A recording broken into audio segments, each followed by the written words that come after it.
Okay, I set this up really quick. I hope you can see this and hear me. We'll give it a shot real quick. What you need, you don't need that. What you're going to need to have is you're going to need to have some nice flat wrenches. I don't like to put teeth on these. You're going to need a hacksaw. You're going to need the measuring tool that came with the kit. Hopefully you have that type. You need a good knife. You need a good small pair of dikes. So what I do is you should have these parts in your box. You should have the back shell, the front connector. You should have the compression spring. You should have 2 gaskets. Okay? So this needs to go down there to where this is going to fit on the front.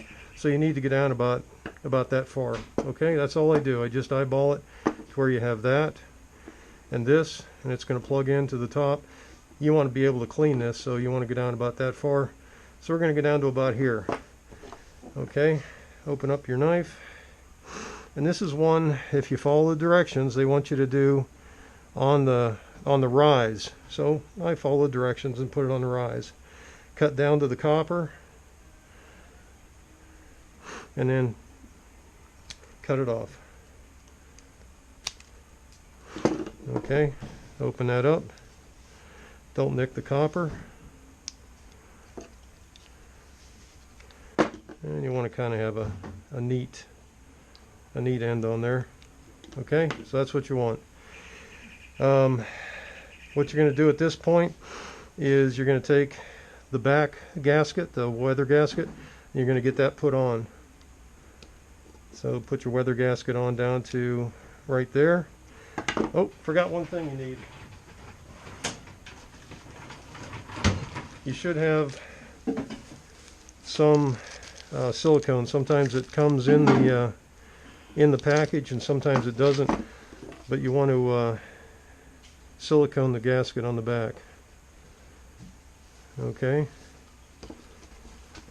so we're going to slip this guy on here now, and sometimes it doesn't fit,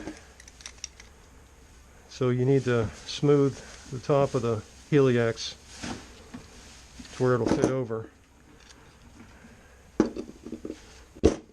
Get that on there, slip this back, and that's where you want to be right there. Next thing you want to put on is your compression spring. Compression spring will go down to about there because you have room to slide up and you still have your gasket on there. So we're going to put the compression gasket on. And what this does is this gives you a place between this flange and inside here for it to compress. And you see you still have everything sealed. So we'll get our spring on there. Now here's the part where they tell you to measure down here and cut here. No, we don't do that. I'm going to take a pair of dikes. Be real careful here because I've got lots of scars from not doing this carefully. So I'm trying to do it fast for you. But you want to open this guy up like a sardine can. So we're just going to cut down on this. See how it peels open? Now be real careful here. If you slip, you're going to cut yourself real bad. Peel this open. Okay, keep going. Peel this open.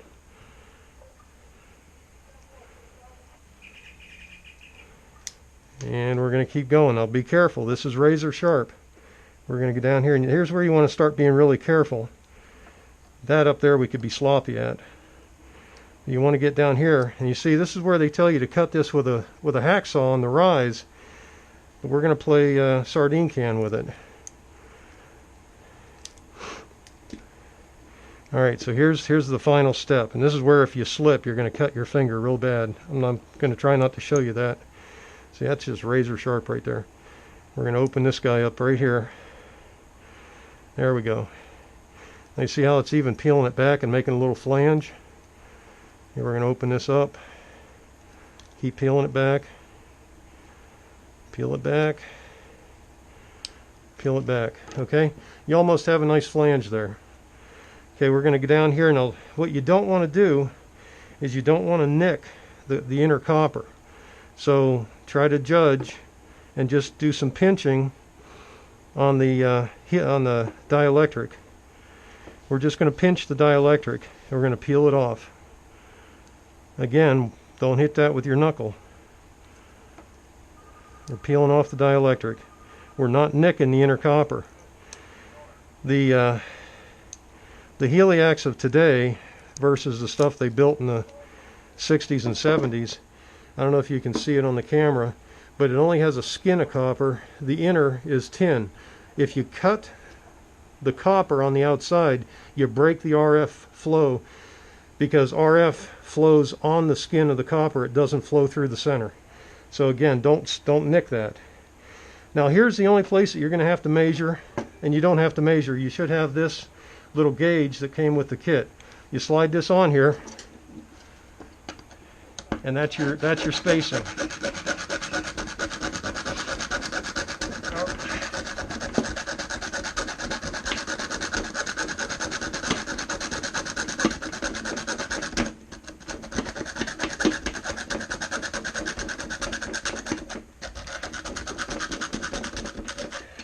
Close enough, because I forgot one other tool that you're going to need.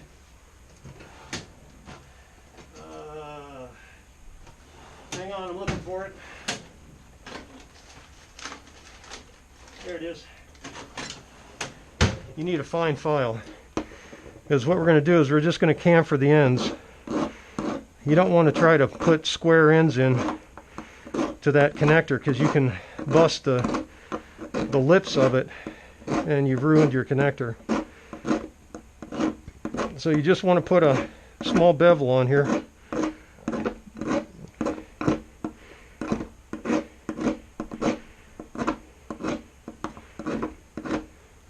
Alright, just a small bevel, so that when you go to put this on, it goes on without busting those teeth. Okay, the last thing you want to do, if you can see this, see we still have a little bit of dielectric up where the seal's going to go, where the connection's going to go between the flange. And here again, if you slip, you're going into that razor sharp stuff with your knuckle, and you don't want to do that. You're just going to push that dielectric in like that. Push the dielectric in just to the inner valley, and finally work that copper out just a little bit, make a little bit more of a flange than the natural repose of it. Okay, so you got a little bit better of a flange there. Bring that up. Finally, sometimes these come on, sometimes they don't, but you should have one final weather gasket there. Again, you should have this in your kit. If you don't, I really recommend getting a little bit of silicone dielectric. And you don't want to get that on any of the connectors, of course, but you do want to put it on the rubber. So right here, make sure that you don't bust any of those teeth, and you get it on straight, and you won't hit the pin. You can smash that down just gently. You see where it makes that seal along that flange. Then you come up here and you want to start it. And here's where I don't like putting channel locks on. I don't like teeth marks on here. But now some of these are only about a quarter turn. This is one that actually threads on. But you want to get it tight. Don't strip it. And that's it. We're done. I'm going to download this, and hopefully it took.